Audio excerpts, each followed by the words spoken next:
Hello friends, कैसे हैं आप सब। उम्मीद है आप सब मस्त होंगे। तो बीएससी की क्लास में आपका मोस्ट वेलकम है। हिंदी और इंग्लिश दोनों में आपको पढ़ाएंगे। जूलॉजी सेकंड सेमेस्टर में बायोकेमिस्ट्री पार्ट चल रहा था। इसमें सिंपल लिपिड का लाइव क्लास मैंने लिया था, तो आधे घंटे तक लाइव क्लास चली थी। फिर टेक्निकल इश्यू की वजह से वो बंद करना पड़ा था मुझे, इसलिए इसका पार्ट 2 बनाना पड़ा है सिंपल लिपिड का, वरना सिंपल लिपिड एक ही लेक्चर में खींच जाता है। ठीक है, तो इसको आगे फर्दर हम कंप्लीट करेंगे। तो जो लोग सिंपल लिपिड का जो लाइव लेक्चर हुआ था सेशन, उसको अगर नहीं देखे हैं तो #1 करके है सिंपल लिपिड #1, उस फर्स्ट वीडियो को जरूर देखें, तभी ये आपको समझ में आएगा अच्छी तरीके से। क्योंकि मैं वहाँ पे टेक्निकल इश्यू की वजह से जितना पार्ट कंप्लीट हुआ था उसी के आगे का मैं कंप्लीट करवा रहा हूँ। तो हम जो फैटी एसिड थे सिंपल लिपिड में, फैट्स एंड ऑयल्स, फैट और ऑयल का जनरल प्रॉपर्टी उसकी देख लिए थे। उसमें हेडिंग लगाए थे केमिकल रिएक्शन। केमिकल रिएक्शन में जैसे कि एंजाइम हाइड्रोलिसिस, जो फैट्स होते हैं ऑयल होते हैं, जनरली हम लोग फूड के थ्रू ऑयल को खाते हैं, फैट्स होते हैं हमारे भोजन में। तो उसका जब डाइजेशन होता है, पाचन होता है स्मॉल इंटेस्टाइन में, छोटी आंत में, तो लाइपेज एंजाइम के थ्रू होता है। लाइपेज एंजाइम लिपिड या हिंदी में वसा बोलते हैं जिसको, उस पर अपना रिएक्शन करता है। फिर रिएक्शन के बाद में क्या करता है, ट्राइग्लिसराइड जो फैट और ऑयल्स हैं उसको डाइग्लिसराइड एंड मोनोग्लिसराइड में कन्वर्ट करता है, जो कि एब्जॉर्बेबल फॉर्म है। ठीक है, अवशोषण करने के योग्य बन जाते हैं। ठीक है, लिपिड बहुत बड़े मॉलिक्यूल होते हैं, उसको लाइपेज एंजाइम तोड़ता है। लिपिड जो फैट हैं ऑयल्स हैं वो ट्राइग्लिसराइड है, बड़े मॉलिक्यूल, उसको लाइपेज तोड़ेगा डाइग्लिसराइड और मोनोग्लिसराइड में, छोटे छोटे मॉलिक्यूल, जिसको स्मॉल इंटेस्टाइन के थ्रू एब्जॉर्ब कर लिया जाएगा। तो वही केमिकल रिएक्शन है सिंपल लिपिड में फैट्स एंड ऑयल्स की। इसमें मेनली क्या होता है, एंजाइम हाइड्रोलिसिस होता है। Enzyme lipase in the alimentary tract of animals act as lipid, act on lipid, lipid पे एक्शन करेगा। And hydrolysis of the ester bond, जो एस्टर बॉन्ड मिलता है, अगर एस्टर बॉन्ड नहीं पता है आपको फैट और ऑयल्स क्या होते हैं, तो स्टार्टिंग से सारे लेक्चर देखिए बायोकेमिस्ट्री के। ठीक है, प्लेलिस्ट में एक सेपरेट मिल जाएंगे, second semester zoology first unit, उसको सीरियल से देखिए। ठीक है, आप ट्राइग्लिसराइड, एस्टर बॉन्ड जो होते हैं ट्राइग्लिसराइड में, उसको लाइपेज तोड़ देता है, हाइड्रोलिसिस करता है, रिलीजिंग फैटी एसिड।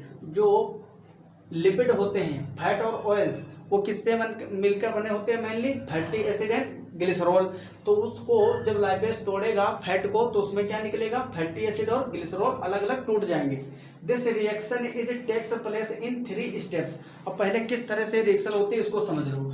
मान लो कोई एक फैट है, R1C double bond OCH2, R2C double bond CH2O double bond R3। ये जो पार्ट होता है आपका, ये क्या होता है, फैटी एसिड, फैटी एसिड। और ये पार्ट आपका क्या है, इधर वाला, ये जो इतना पार्ट है आपका, ये फैटी एसिड होता है। और इधर वाला पार्ट है ग्लिसरॉल का, ग्लिसरॉल। ठीक है, इसमें हम फैटी एसिड लेते थे और ग्लिसरॉल, तब 3 मोल जल के वाटर के लॉस्ट हो जाते थे, निकल जाते थे, वो बन जाता था ग्लिसराइड, ट्राइग्लिसराइड। ये क्या है, ट्राइग्लिसराइड। किस किस चीज से मिलकर बना है, फैटी एसिड और ग्लिसरॉल से मिलकर बना है ट्राइग्लिसराइड। ट्राइग्लिसराइड बोले तो ऑयल्स या फैट, एक प्रकार का लिपिड है। इसको जब हम वाटर की प्रेजेंस में 3H2O और इस पे एंजाइम डालते हैं लाइपेज एंजाइम जब डालेंगे तो क्या होगा, इसका हाइड्रोलिसिस हो जाएगा। और H2O किस फॉर्म में होता है आपको पता होगा, HOH, H+ और OH- रिलीज होंगे अगर हम वाटर के मॉलिक्यूल को तोड़ दें। तो 3 वाटर के मॉलिक्यूल हैं, मतलब इसको जब अलग करेंगे, सेपरेट करेंगे, तो 3 H+ और 3 OH- निकलेंगे। तो 3 H+ होंगे। अब इसको हम यहाँ से तोड़ देंगे इस तरह से। जो 3 H+ होंगे, वो जो ग्लिसरॉल वाला मॉलिक्यूल है, तीनों ऑक्सीजन पे एक एक H+ चिपक जाएगा। 3 वाटर के मॉलिक्यूल हैं, 3 H+ निकलेंगे, तीनों ऑक्सीजन पे चिपक जाएंगे। OH- ये कहाँ चिपकेगा, ये कार्बन से, इधर OH, 3 OH लग जाएंगे। तो इससे फाइनली क्या मिलेगा, R1C डबल बॉन्ड O और जुड़ गया OH। इसी तरह से R2 C11O और OH, R3 C11O और OH, ये 3 आपको फैटी एसिड मिल गए, 3 फैटी एसिड मिल गए। और ये मॉलिक्यूल किसका मिला? ग्लिसरॉल का, क्योंकि ये हाइड्रोजन जो है तीनों ऑक्सीजन पे चिपक जाएगा, बन जाएगा CH2OH। CH2 था, O था, ये चिपक गया, CH2OH बन गया। और CHOH, CH2OH, तो ये आपको मिल गया ग्लिसरॉल। मतलब आपको याद ये रखना है, जो एक ट्राइग्लिसराइड है मतलब फैट या ऑयल है, जो कि एक प्रकार का लिपिड है, उसका जब हम हाइड्रोलिसिस करते हैं प्रेजेंस ऑफ वाटर में लाइपेज के थ्रू, तो क्या होता है इसमें 3 फैटी एसिड जो उसमें होंगे, जो फैटी एसिड होंगे वो अलग अलग सेपरेट हो जाएंगे तीनों, और ग्लिसरॉल मॉलिक्यूल बन जाएगा। अब इसमें सबसे ज़्यादा ध्यान रखने वाली बात क्या है, ये पूरा बड़ा मॉलिक्यूल था एक, ठीक है, मैक्रो मॉलिक्यूल, इस पे एंजाइम ने एक्शन किया, ये छोटे छोटे 1 2 3 4 मॉलिक्यूल में टूट गया। अब इसको हम स्मॉल इंटेस्टाइन जो है हमारी वो एब्जॉर्ब कर सकती है, इसको अवशोषित कर सकती है, तो इसीलिए ये एक्शन होता है। ये रिएक्शन 3 पार्ट में होती है, 3 स्टेप में होती है। यहाँ पे लिखा है this reaction takes place in 3 steps, at each step out fatty acid 1 fatty acid release होता है। हर एक स्टेप में एक फैटी एसिड निकलेगा, पहले में एक निकलेगा, फिर दूसरे स्टेप में ये निकलेगा, फिर तीसरे स्टेप में लास्ट वाला निकलेगा। तो ये जो 3 फैटी एसिड रिलीज हुए हैं ट्राइग्लिसराइड से, 3 स्टेप में निकलते हैं और फाइनली एक ग्लिसरॉल मॉलिक्यूल ऑब्टेन होता है हमको। However in animals absorption of mono and diglyceride. अब मोनो डाइग्लिसराइड क्या होते हैं, जब ये है ट्राइग्लिसराइड, जब इसमें से एक फैटी एसिड निकाल दोगे, 2 फैटी एसिड और ग्लिसरॉल को क्या बोलेंगे? डाइग्लिसराइड। जब एक और निकाल दोगे तो बचेगा एक फैटी एसिड, एक फैटी एसिड प्लस ग्लिसरॉल, उसको बोलेंगे मोनोग्लिसराइड। तो मोनोग्लिसराइड और डाइग्लिसराइड आसानी से रेपिडली एब्जॉर्ब हो जाते हैं स्मॉल इंटेस्टाइन से, ठीक है, छोटी आंत से। is very rapid and therefore very little glycerol is formed in the alimentary canal। ठीक है, बहुत ही कम अमाउंट में ग्लिसरॉल फॉर्म होगा, क्योंकि एक ट्राइग्लिसराइड से फैटी एसिड 3 और ग्लिसरॉल एक ही मिल रहा है, और ये 3 स्टेप में होती है रिएक्शन। किस तरह से 3 स्टेप में होती है इसको समझते हैं, ठीक है। तो इसको आप लोग पोज करके नोट करिए, फिर आगे बताते हैं कि ये जो 3 स्टेप है किस तरह से प्रोसीड होती है रिएक्शन, और 3 स्टेप में किस तरह से कंप्लीट होती है। आई होप आप लोग इसको पॉज करके नोट कर लिए होंगे या फिर स्क्रीनशॉट ले लिए हों, जैसा आपको सही लगे। तो इसके तीनों स्टेप हैं जिसमें एक एक फैटी एसिड रिलीज होता है, उसको समझेंगे अच्छे से, क्योंकि ये आपका जो ह्यूमन फिजियोलॉजी है सेकंड सेमेस्टर में ही अगली यूनिटें हैं ह्यूमन फिजियोलॉजी की, तो डाइजेशन में भी काफ़ी हेल्प करेगा। ये चीज़ें पढ़ लोगे भी तो डाइजेशन में मेहनत कम करनी पड़ेगी, ऐसे ही समझ में आ जाएगी चीज़ें। तो ये हमारा था फैटी एसिड ट्राइग्लिसराइड R1COOH, इस तरह से बनाते हैं, C11OCH2 R2C11OOCH CH2 oxygen C11O और R3। इस पे पहले एक वाटर का मॉलिक्यूल एक्शन करेगा और एंजाइम कौन सा? लाइपेज। ये क्या करेगा, यहाँ से वाटर टूट जाएगा H+ और OH- में, यहाँ से एक फैटी एसिड यहाँ से ब्रेक हो जाएगा। किस तरह से ब्रेक होगा अच्छे से समझो, ये है कार्बन और ये है ऑक्सीजन, ये जो बॉन्ड है इसको अच्छे से गौर करो, देखो ये कार्बन है और ये ऑक्सीजन है। Oxygen is more electronegative than carbon, carbon से ज़्यादा विद्युत ऋणात्मक होता है, इसलिए ये बॉन्ड इधर शिफ्ट हो जाएगा। शिफ्ट होने पे जब इलेक्ट्रॉन इसके पास आएंगे तो माइनस चार्ज और कार्बन के पास प्लस चार्ज आ जाएगा। तो क्या होगा, ऑक्सीजन पे आ गया माइनस चार्ज और कार्बन पे प्लस चार्ज, ये इतनी चीज समझ में आ गई, तो इसको मैं मिटा दे रहा हूँ। अब होगा क्या, इस पे माइनस चार्ज है ऑक्सीजन पे, तो इस पे अटैक करेगा H+, और यहाँ पे जिस पे कार्बन पे प्लस चार्ज था उस पे कौन अटैक करेगा, उस पे अटैक करेगा OH-। तो यहाँ से अच्छे से देखो क्या बनेगा, R1C11O और कार्बन से जुड़ गया OH, ये एक फैटी एसिड रिलीज हो गया, प्लस तुम्हारा क्या बना, यहाँ पर CH2O और इस ऑक्सीजन से जुड़ गया OH, CH2OC11O2R2CH2OC11OR3 ये एक तुम्हारा फैटी एसिड रिलीज होगा। ये फर्स्ट स्टेप था, स्टेप फर्स्ट, ठीक है।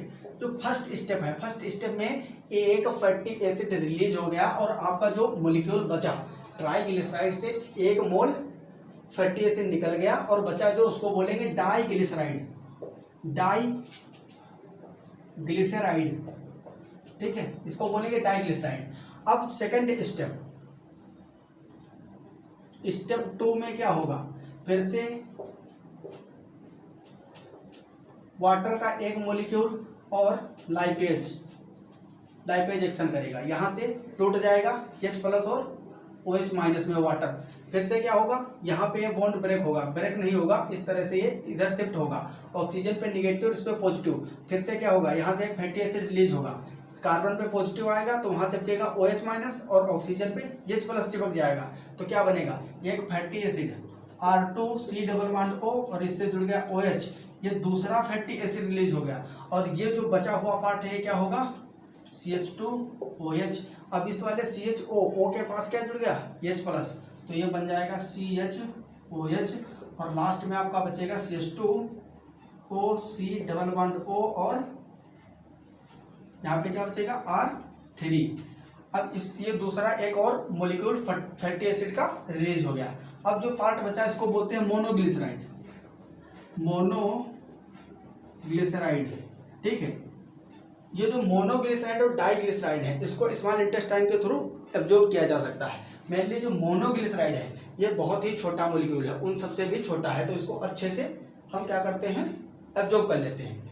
अब फिर से जब रिएक्शन होगी थर्ड स्टेप में OH H+ और OH- एंजाइम लाइपेज एक्शन करेगा, क्या होगा, वही प्रोसेस होगा, यहाँ से बॉन्ड ब्रेक होगा, ऑक्सीजन अपनी ओर इलेक्ट्रॉनों को खींच लेगा, इस पे माइनस चार्ज आएगा, कार्बन पे प्लस आएगा, यहाँ से जो प्लस वाला है वो O के पास और माइनस वाला कार्बन के पास जुड़ जाएगा।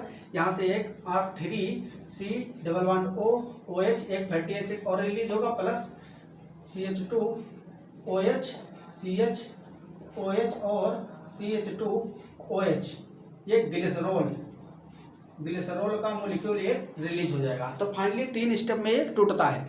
एक ट्राइग्लिसराइड लिए, उस पर 1 मोल वाटर और लाइपेज की प्रेजेंस में फर्स्ट स्टेप में क्या हुआ, एक फैटी एसिड रिलीज हुआ और डाइग्लिसराइड बना, उस पर फिर से एक्शन हुआ, लाइपेज और वाटर के प्रेजेंस में एक और फैटी एसिड रिलीज हुआ, मोनोग्लिसराइड मिला, उस पर फिर से रिएक्शन हुई, सेम उसी तरीके से थर्ड स्टेप में। तो जो लास्ट एक बचा था फैटी एसिड वो भी रिलीज हो गया और लास्ट में क्या बचा, हमको क्या मिला, ग्लिसरॉल का मॉलिक्यूल मिला। तो इस तरह से उसका हाइड्रोलिसिस होता है लिपिड का, ये स्मॉल इंटेस्टाइन में होता है जनरली, ठीक है, एलिमेंट्री कैनाल में। वहीं पे लाइपेज एंजाइम होता है जो कि कहाँ से सिक्रेट होता है, लाइपेज एंजाइम पैंक्रियाज से सिक्रेट होता है। पैंक्रियाटिक जूस जो होता है उसमें होते हैं ये ट्रिप्सिन होता है, ट्रिप्सोनोजन, काइमोट्रिप्सिन, ठीक है, प्रोकार्बोक्सीपेप्टाइडेज, लाइपेज, न्यूक्लियस, ये सारे एंजाइम्स प्रेजेंट होते हैं, डाइजेशन में बताएंगे। तो इस तरह से इसका हाइड्रोलिसिस होता है। अब इसको आप लोग पॉज करके नोट करो, फिर आगे आपको बताते हैं हाइड्रोलिसिस विद एल्कलीज। जो ये ट्राइग्लिसराइड है इसका हाइड्रोलिसिस कराएंगे जो बेस होते हैं बेस के साथ में, जिसको सेपोनिफिकेशन बोलते हैं, साबुनीकरण, वो भी केमिकल प्रॉपर्टी ही है, ठीक है, प्रॉपर्टी में ही आता है। तो बहुत इंपॉर्टेंट है, इसको पॉज करिए, आप लोग पॉज करके नोट करिए।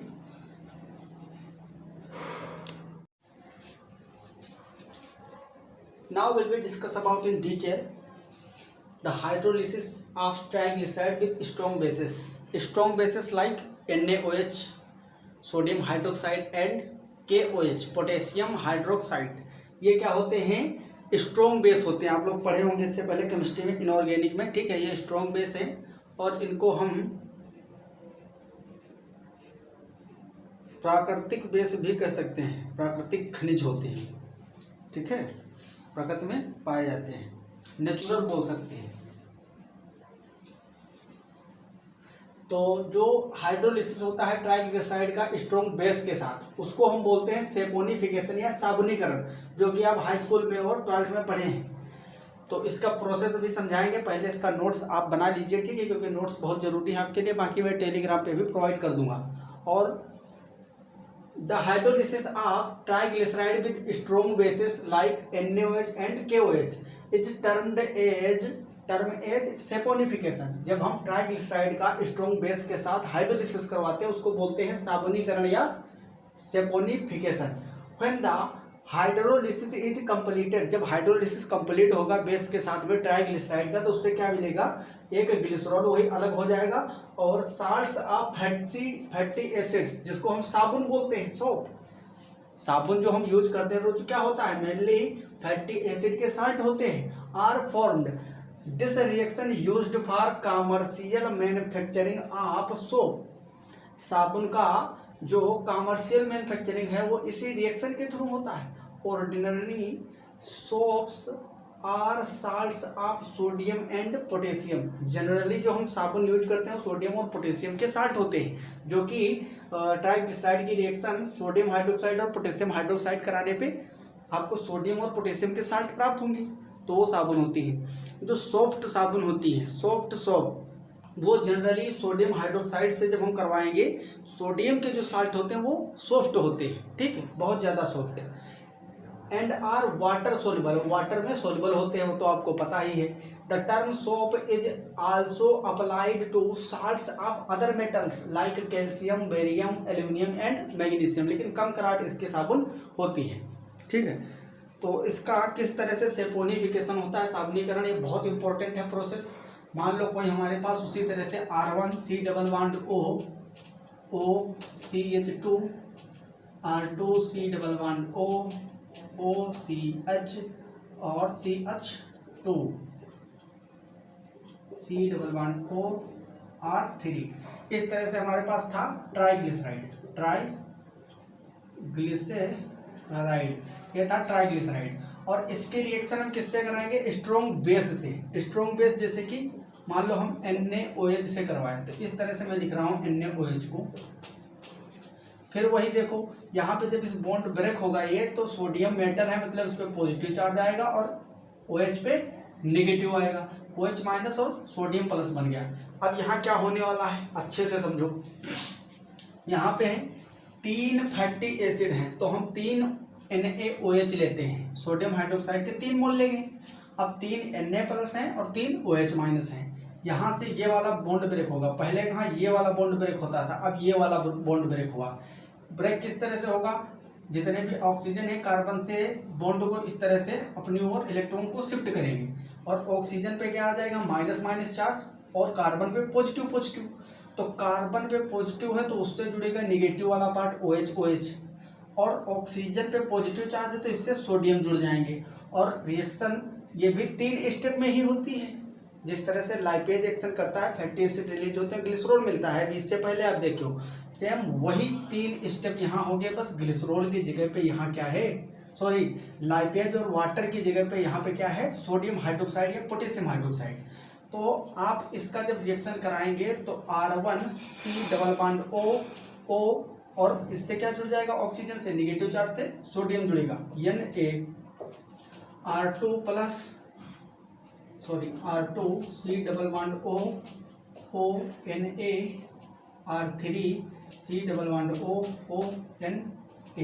ये 3 आपको क्या मिल गए, फैटी एसिड के साल्ट्स ऑफ फैटी एसिड, जो कि क्या है, साबुन है। तीनों क्या है, साबुन है, जो कि वाटर में सोल्यूबल है। ये क्या है, सोप, यही जो हम लोग यूज करते हैं। प्लस और क्या मिलेगा, CH2 CH CH2, इनसे इस पे कार्बन पे पॉजिटिव चार्ज आएगा तो इससे जुड़ जाएगा OH माइनस निगेटिव वाला पार्ट, तो यहाँ बन जाएगा CH2OH CHOH और CH2OH, समझ रहे हो। तो ये बन गया आपका ग्लिसरॉल। वही यहाँ पे लिखा था, जब स्ट्रॉन्ग बेस के साथ करवाते हैं तो उसमें क्या मिलता है आपको, इसमें मिलेगा ग्लिसरॉल और साल्ट्स ऑफ फैटी एसिड। तो फैटी एसिड के सॉल्ट मिल गए, जिसको हम साबुन बोलते हैं, सोप बोलते हैं और यूज करते हैं, वाटर सोल्यूबल होते हैं, और ये ग्लिसरॉल का मॉलिक्यूल फ्री हो गया। अब ये रिएक्शन 3 स्टेप में होती है, एक बार में ये निकलेगा पहला फैटी एसिड, फिर दूसरा, फिर तीसरा, जैसे इससे पहले बताए थे। अब अगर आपको सोडियम साल्ट मतलब सोडियम की साबुन लेना है तो सोडियम यहाँ पे NaOH लेंगे। अगर पोटेशियम की लेना है तो यहाँ पे 3 KOH ले लेंगे, तो यहाँ पर K चिपक जाएगा और OH चिपक जाएगा यहाँ पे, ठीक है। इसी तरह से आप बेरियम हाइड्रोक्साइड, एल्यूमिनियम हाइड्रोक्साइड, इस तरह से अलग अलग मॉलिक्यूल्स आप ले सकते हो, ठीक है। तो जिस प्रकार की आपको साबुन चाहिए होती है उसका हाइड्रोक्साइड लोगे आप बेस, और उसी तरह से आपको साबुन सोप मिल जाएंगे। और एक कमर्शियली इसी रिएक्शन से साबुनों का निर्माण कराया जाता है, सेपोनिफिकेशन इसको बोलते हैं। इंपॉर्टेंट है, इसको आप लोग नोट कर लीजिए। उसके बाद में जो सिंपल लिपिड का लास्ट टॉपिक है वैक्सेस, वैक्स क्या होते हैं उसको बता दूं आपको। वैक्सेस जो होते हैं, वैक्स 2 प्रकार के वैक्स इससे पहले की क्लास में मैंने बताया था आपको। एक तो होता है बी वैक्स जो हनी बी के थ्रू प्रोड्यूस किया जाता है, और दूसरा स्पर्मेसिटाई जो कि क्लासिकल एग्जाम्पल है। स्पर्मेसिटाई जो होता है वो स्पर्म व्हेल वैक्स होता है। और भी बहुत सारे प्लांट हैं, एनिमल के बहुत सारी जगहें हैं एनिमल के बॉडी में जहाँ पे ये सिक्रेट होते हैं। तो वैक्सेस मेनली क्या होते हैं, देखो वैक्स सिंपल लिपिड में मैंने बताया था, जब क्लासिफिकेशन आप लिपिड का पढ़े थे तो उसमें बताया था सिंपल लिपिड में एक तो फैट और ऑयल, दूसरा बताया था वैक्स। तो जो फैट और ओएस जो इससे पहले कंप्लीट कर चुके हैं उसमें क्या और इसमें अंतर क्या है, वैक्स और फैट में। जो फैट और ऑयल होते हैं इसमें फैटी एसिड किसके साथ जुड़े होते हैं, एल्कोहल के साथ, और वैक्स में भी फैटी एसिड एल्कोहल के साथ। लेकिन ये डिफरेंस है, जो फैट और ऑयल्स होते हैं, इधर देखो, जो फैट होते हैं और ऑयल्स होते हैं उसमें फैटी एसिड के साथ जो एल्कोहल होता है वो मेनली ग्लिसरॉल होता है, जिसमें 3 कार्बन होते हैं। ग्लिसरॉल का सूत्र जानते हो आप लोग, CH2OH, वही तो इतने दिन से रटाते आ रहे हैं, CHOH और CH2OH, ये ग्लिसरॉल होता है। तो ये भी एक प्रकार का एल्कोहल, इसमें एल्कोहल के 3 ग्रुप हैं, हाइड्रोक्सिल ग्रुप। तो जो फैट और ऑयल्स हैं उनके साथ में, उनके फैटी एसिड के साथ में ग्लिसरॉल होता है मेनली, जो मेन एल्कोहल है। बात करते हैं जब वैक्स की, तो वैक्स में फैटी एसिड के साथ जो एल्कोहल होता है वो लॉन्ग कार्बन चेन एल्कोहल होते हैं, जबकि जो फैट होते हैं ऑयल होते हैं उसमें ग्लिसरॉल होता है एल्कोहल के रूप में। तो वैक्स और फैट और ऑयल्स में यही डिफरेंस होता है। Waxes are the esters of higher fatty acid and high molecular weight of alcohol, high molecular weight वाले alcohol. The classical example bee wax और स्पर्मेसिटाई, स्पर्म व्हील वैक्स जो होता है। These are esters of palmitic acid. Palmitic acid का आपको structure मैंने इससे पहले बताया। पाल्मिटिक एसिड में 16 कार्बन होते हैं, 16 कार्बन, और सेचुरेटेड फैटी एसिड होता है and having alcohol 20 to 40 carbon.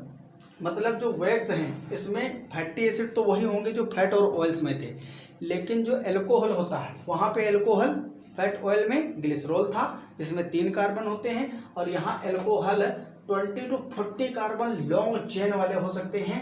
Example जैसे कि सेटिल एल्कोहल, जो सेटिल एल्कोहल होता है इसमें 16 कार्बन होते हैं। इसी तरह से हेक्साकोसेनोल, हेक्साकोसेनोल में 32 कार्बन होते हैं, 32 C 32 H 57, ये यहाँ पे 53 और OH। इसी तरह से माइरसिल एल्कोहल होता है जिसमें 37 कार्बन होते हैं, 61 हाइड्रोजन और OH। तो इस तरह से ये बड़े बड़े एल्कोहलिक ग्रुप फैटी एसिड के साथ जब मिलते हैं तो वो वैक्स बन जाते हैं। वैक्सेस का यहाँ पे देखो एग्जाम्पल हैं 2, ये वाला देखो अच्छे से, इसमें जो ये आपको पार्ट इतना दिख रहा है ये क्या है, देखो 1 कार्बन और CH2 का होल 14 लिखा, मतलब 14 कार्बन इसमें, एक ये 15 और एक 16, 16 कार्बन ये हो गए। 16 कार्बन किसमें होते हैं, पाल्मिटिक एसिड में। कार्बोक्सिलिक ग्रुप ये दिख रहा है, यहाँ से H और इस वाले एल्कोहल से OH निकला, वाटर निकल गया, एस्टर का फॉर्मेशन हो गया। तो यहाँ पे पाल्मिटिक एसिड और इधर सेटिल एल्कोहल हेक्साकोसेनोल है, क्या है, हेक्साकोसेनोल। इसकी जब रिएक्शन कराओगे तो बनेगा वैक्स, उसका नाम होगा हेक्साकोसेनोल पाल्मिटेट, हेक्साकोसेनोल पाल्मिटेट, जो कि पाल्मिटिक एसिड और palmitic acid is a fatty acid and hexacosanol is a alcohol. जब इसमें एस्टर फॉर्मेशन होगा, वाटर का मॉलिक्यूल एक निकल जाएगा, इसमें रिएक्शन होगी तब तो हेक्साकोसेनोल पाल्मिटेट बनेगा। पामिटेट जो हेक्साकोसेनोल पामिटेट होता है ये चीफ कॉन्स्टिट्यूएंट होता है beeswax, one of the chief constituent of beeswax, जो वीवैक्स है इसका कॉन्स्टिट्यूएंट है। अब बात करते हैं सेकंड वाला जो है, इसमें देखो CH3 CH2 का होल 14, यहाँ भी पामिटिक एसिड है, 14 1 15 1 16 कार्बन वाला फैटी एसिड, मतलब पामिटिक एसिड, इसमें कोई डबल ट्रिपल बॉन्ड नहीं है, मतलब ये सेचुरेटेड है, तो ये क्या हुआ पामिटिक एसिड। और इधर पहले उसमें लिया गया था हेक्साकोसेनोल एल्कोहल के रूप में, और यहाँ पे एल्कोहल कौन सा है, यहाँ पे सेटिल एल्कोहल, तो ये सेटिल एल्कोहल मिलाएंगे तो इसका नाम होगा इस वैक्स का सेटिल पामिटेट। वहाँ हेक्साकोसेनोल मिलाए थे तो हेक्साकोसेनोल पामिटेट, यहाँ पे cetyl palmitate, one of the chief constituent of spermaceti, spermaceti. ठीक है, तो ये दोनों वी वैक्स और स्पर्मेसिटाइन में जो अलग अलग वैक्स होते हैं उसका ये फॉर्मूला है। और फैट और ऑयल्स में क्या होता था, बस इतना ही डिफरेंस था, पामिटिक एसिड फैटी एसिड यही रहता था, लेकिन यहाँ पे जो एल्कोहल हेक्साकोसेनोल है, यहाँ सेटिल एल्कोहल है, इसकी जगह पे ग्लिसरॉल रहता था। ठीक है, और वहाँ पे 3 फैटी एसिड एक ग्लिसरॉल से बाइंड करते थे और बनता था ट्राइग्लिसराइड, यहाँ पे मोनोग्लिसराइड ही ये है, ग्लिसराइड नहीं बोलेंगे क्योंकि इसमें ग्लिसरॉल नहीं है। तो इस तरह से वैक्स का फॉर्मेशन होता है, और ये मिलते कहाँ हैं और इसका फंक्शन क्या होता है। Wax are found in several places in animal plants, animal and plants and microbes, जो सूक्ष्म जीव होते हैं, दे में form of protective covering. Protective covering क्यों, क्योंकि ये इनर्ट होते हैं, ये अक्रिय होते हैं, रासायनिक रूप से केमिकली इनएक्टिव होते हैं। एटमॉस्फेयर में अगर एयर में ऐसे खुला रख दोगे तो इनका जो है रिडक्शन ऑक्सीडेशन कुछ नहीं होता है, इस पर ऑक्सीजन रिएक्शन नहीं कर पाती, इसलिए एक प्रोटेक्टिव कवरिंग के रूप में यूज किए जाते हैं। फर्नीचर की पॉलिश करने में यूज किए जाते हैं, ऑटोमोबाइल में यूज किए जाते हैं पॉलिश करने के लिए, क्योंकि ये जो इनएक्टिव होता है, ठीक, इनर्ट होता है, अक्रिय होता है पदार्थ, उसका यूज हम ऐसी जगह करते हैं। जैसे कि कोई फर्नीचर है उसको काफ़ी दिन तक बचा के रखना है ना, मजबूत बनाना, तो उसके ऊपर ऐसे पदार्थ की पॉलिश कर देंगे जो कि इनर्ट हो, बाह्य वातावरण से रिएक्शन ना करे, तो वैक्सेस का इन्हीं सब जगहों पे यूज किया जाता है। They may form of protective covering, waxes are relatively inert, क्या होते हैं, इनर्ट, हिंदी में बोलते हैं, क्या बोलते हैं, अक्रिय, इनसोल्युबल इन वाटर, वाटर में इनसोल्युबल होते हैं, अघुलनशील होते हैं, and resistant to atmospheric oxygen, atmospheric जो वातावरणीय ऑक्सीजन होती है उससे क्या होते हैं, रेसिस्टेंट होते हैं, प्रतिरोधक होते हैं। और saponification of waxes is difficult, इसका जब सेपोनिफिकेशन कराओगे, साबुनीकरण बहुत ही डिफिकल्ट होता है। Due to this property they are used in furniture and automobile polish, जो कि बहुत इंपॉर्टेंट इसका फंक्शन है। वैक्स, इसका use, wax paper are commonly used for packing, wax paper जो होते हैं पैकिंग के लिए यूज किए जाते हैं। तो ये आज का जो है पूरा कंप्लीट हो गया सिंपल लिपिड। सिंपल लिपिड में मैंने जो फर्स्ट क्लास थी इसकी #1, उसमें ट्राइग्लिसराइड और ऑयल्स की स्ट्रक्चर बताए थे और उसकी प्रॉपर्टीज जो थी, और जो बचा हुआ था पार्ट उसको इसमें कवर किया। और ये वैक्स के बारे में है, शॉर्ट नोट पूछा जाता है बहुत ज़्यादा, इसको आप 2-3 बार अगर लेक्चर को बार बार देखेंगे, अगर नहीं समझ में आया तो वरना आ गया होगा एक ही बार में, तो कई बार देखोगे अच्छे से समझ में आ जाएगा। आगे हमारा टॉपिक होगा कॉम्प्लेक्स लिपिड, ठीक है, तो उसमें भी हो सकता है 2 लेक्चर लग जाए क्योंकि वो काफ़ी ब्रॉड टॉपिक है कॉम्प्लेक्स लिपिड। उसके बाद में ड्राई लिपिड, फिर लिपिड का पार्ट खत्म हो जाएगा। तो मिलते हैं अगली क्लास में, अच्छे से पढ़ाई करते रहो। ऑल द वेरी बेस्ट, तब तक के लिए ओके बाय।